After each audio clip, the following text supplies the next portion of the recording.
Welcome back to Wild Mind, Rooted Heart. So, in the last episode, I talked about the space that can happen after you've done a lot of healing. The space where you've spent all this time building a foundation within yourself, learning who you are, regulating your nervous system, understanding your trauma, learning boundaries, trying to build a healthier relationship with yourself. And then one day you look around and realize, okay, now what the fuck am I building? And I think that naturally brings me to where I am right now. Because if I'm going to build a life, I have to figure out what the hell I actually want. And honestly, sometimes I have absolutely no idea. Because I think when you've spent a significant amount of your life surviving, adapting, responding to other people, or taking care of everyone else, you can really get disconnected from your own desires. You become really good at asking, what do they need? What makes sense? What's the safest choice? What should I do? What do people expect from me? What can I handle? But when you finally ask yourself, what do I want? Your brain is sometimes buffering. And I think I'm learning right now that maybe knowing what I want isn't something I lost. Maybe it's something I never fully got the opportunity to learn. Because I think survival teaches us a lot of things. It teaches us how to adapt, how to read the room, how to notice people's moods, how to anticipate problems, how to make ourselves useful, how to take care of everyone else, how to keep the peace, how to make choices based on what other people might think, how to avoid rejection, how to avoid conflict, how to protect ourselves from disappointment. But survival doesn't necessarily teach you how to sit quietly with yourself and ask, what would make me happy? What kind of life do I want? What kind of people do I want around me? Where do I want to live? What do I actually enjoy? What excites me? What feels meaningful? What do I want my days to feel like? And I think that's part of why this season feels so overwhelming for me. Because I'm looking at my life and realizing there are so many possibilities. And I'm grateful for that. But also, holy shit, there are so many possibilities. When you haven't had a lot of experience making choices based purely on what you want, freedom can feel really overwhelming. Because freedom means choices. And choices mean you could choose wrong. At least that's what fear likes to tell us. I think some of us grew up learning that our desires weren't the priority. Maybe you were told no constantly. Maybe you learned that other people's emotions mattered more than yours. Maybe you were expected to be the responsible one. Maybe you had to grow up too quickly. Maybe your role was to keep the peace. Maybe you learned to anticipate everyone else's needs before they even asked. Maybe you learned that asking for too much made you selfish, dramatic, difficult, needy, ungrateful. So eventually you stop asking yourself what you want. Because why would you? Maybe you learned you weren't going to get it anyway. They weren't listening. They didn't care. And that's a really sad realization. Because eventually you become an adult and someone asks you, what do you want? And you genuinely don't know. You know what everyone else wants. You could probably make a list. You know what you should want. You know what would make sense. You know what would make other people happy. But you're still trying to find yourself underneath all those voices. And I think that's what I'm doing right now. I'm trying to find the difference between what I want, what I think I should want, what I've been conditioned to want, what other people expect me to want, and what I'm afraid to admit that I want. Because they're not all always the same thing. And I think this is where I'm at right now, too. I'm in this weird space of looking at my entire life, my relationships, my career, what I create, the people I want to spend my time with, what I want my future to look like. And I'm realizing I have choices. That is exciting, but it's also incredibly overwhelming because for a long time, my decisions felt like survival decisions. What can I afford? What do I need to do? What makes the most sense? What will keep me safe? What is expected of me? And now I'm asking different questions. What would make me happy? What would make me feel fulfilled? What kind of life do I want to wake up to? Who do I want to share it with?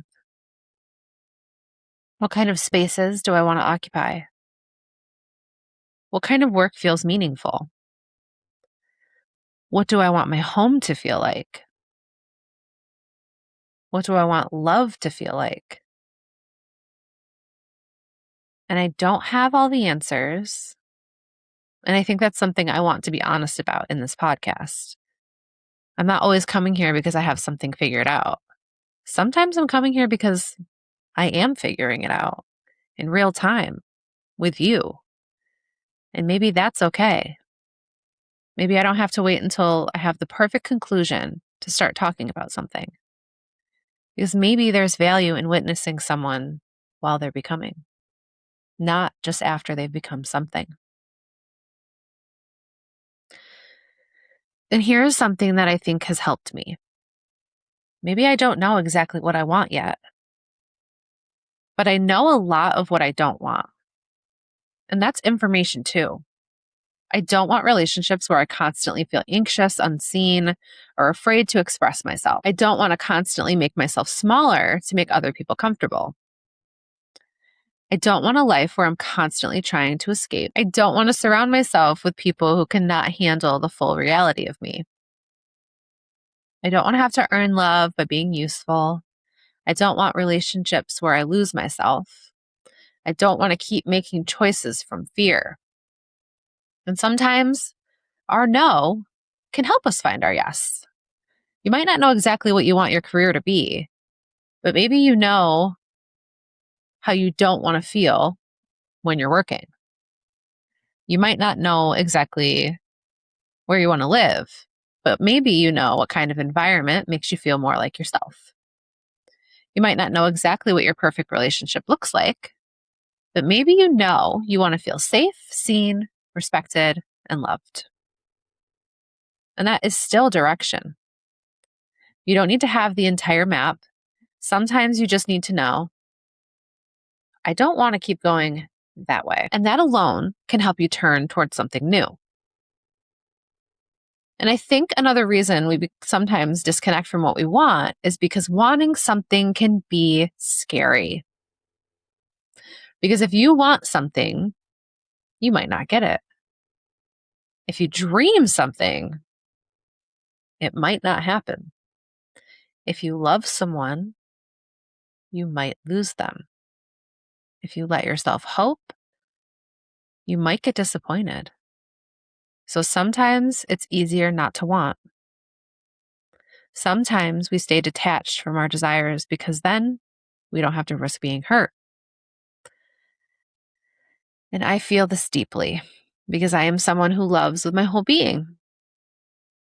And I think that makes me afraid sometimes because if I open my heart, I'm opening my heart. There is no casual little toe dip for my emotions. My heart is apparently like, would you like the full tour? Here are all of our hopes, fears, childhood wounds, dreams, and approximately 17 different playlists. And honestly, that's beautiful, but it can also be scary. So I think part of my healing now is learning that I can want something without needing to know the outcome. I can want love without knowing exactly where it'll lead. I can explore opportunities without knowing if they'll work out. I can be curious about a place without needing to know if I'll be there forever. I can create something without knowing whether it'll become successful. I can let myself want. without immediately demanding a guarantee. And that is something I think I'm actively learning and finding safety in. And I think another one of the biggest things I'm trying to remind myself right now is I don't have to decide my entire life today. And honestly, maybe you don't either. Because I think sometimes when we're finally allowed to choose, we put an enormous amount of pressure on ourselves to choose perfectly. We think, what if I choose the wrong job? What if I move and I hate it? What if I open my heart and get hurt? What if I start something and fail? What if I make the wrong decision? But maybe life isn't asking us to make one perfect decision that determines everything forever. Maybe life is asking us to participate, to try things, to experiment, to get curious, to learn from what happens, to adjust, to choose again. You are allowed to try something and realize if it isn't for you. You're allowed to move somewhere and eventually move again. You're allowed to date someone without knowing if you'll marry them. You're allowed to create something that changes over time. You're allowed to change your mind. You're allowed to outgrow dreams. You're allowed to discover new ones. Maybe you don't need to know your entire life. Maybe you just need to know what the next step is. And honestly, sometimes you don't even know that yet. Sometimes you just need to know what the next curiosity is. Instead of asking, what am I supposed to do with my entire life? Maybe we can ask, what am I curious about right now? What would I like to explore? What keeps coming back to my mind? What kind of people make me feel more like myself? What places make my body feel good? What makes me feel peaceful? What makes me feel alive? What conversations could I have for hours? What would I do if I wasn't immediately worried about whether I was good enough? And I love curiosity because curiosity doesn't demand certainty. Curiosity just asks us to look, to notice, to wonder. That maybe that's a gentler way to start rebuilding a relationship with desire. Because if you spent your whole life disconnected from what you want, asking yourself, what is my life's purpose? Can be a little intense.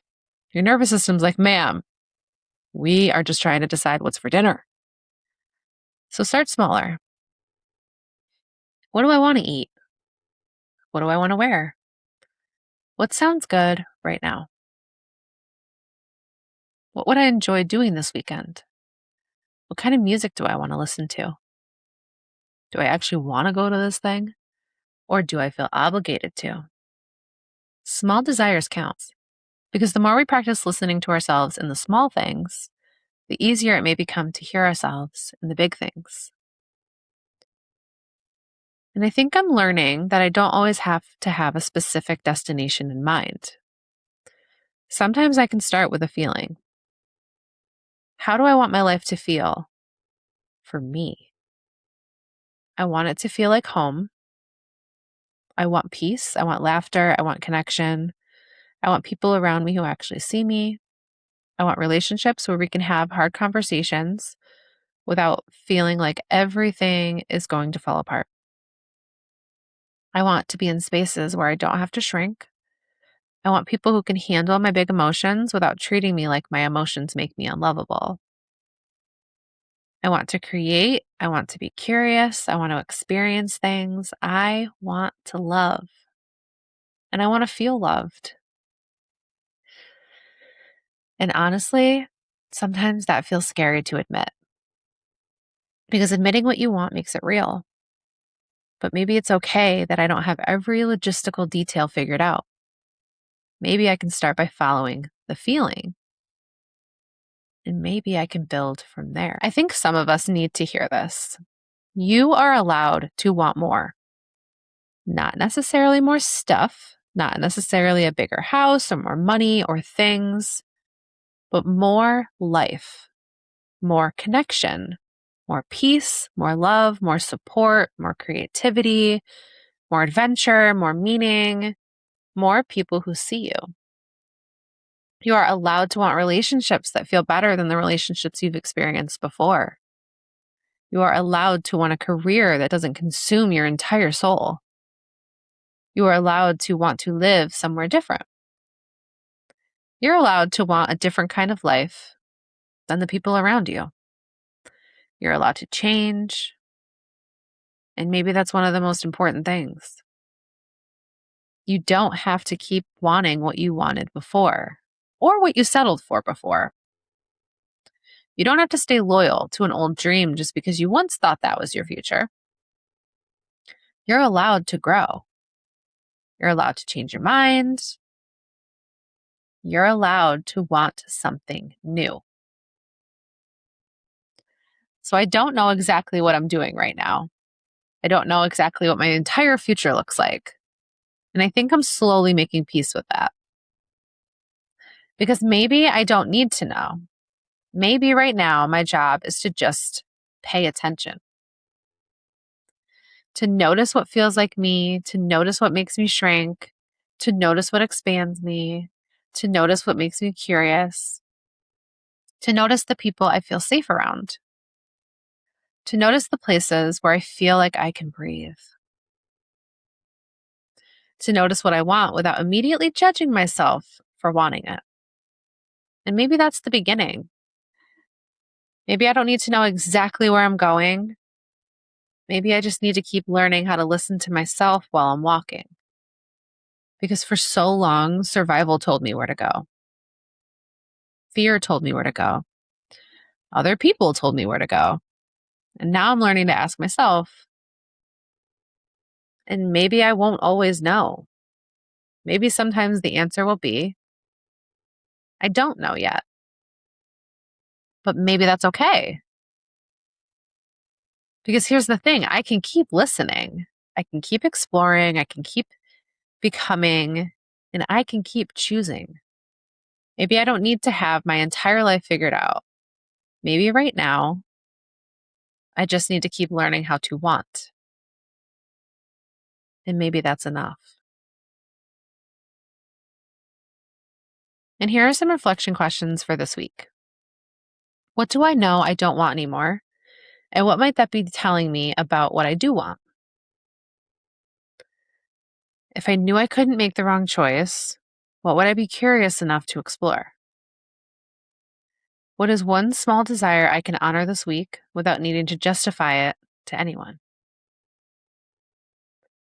And if this episode resonated with you, I would love to hear what you're learning to want again. Maybe you're trying to figure out your next chapter. Maybe you're realizing you've spent your whole life taking care of everyone else. Maybe you know exactly what you want, but you're learning to give yourself permission to go after it. Wherever you are, I hope you remember that you don't need to have your entire life figured out. You don't need a perfect map. You are allowed to explore. You're allowed to change your mind. You're allowed to want more. And you are allowed to become someone new. Thank you for sitting with me in this conversation. I'll see you next time on Wild Mind, Rooted Heart. Take care of yourselves, take care of each other, and as always, stay wild and stay rooted.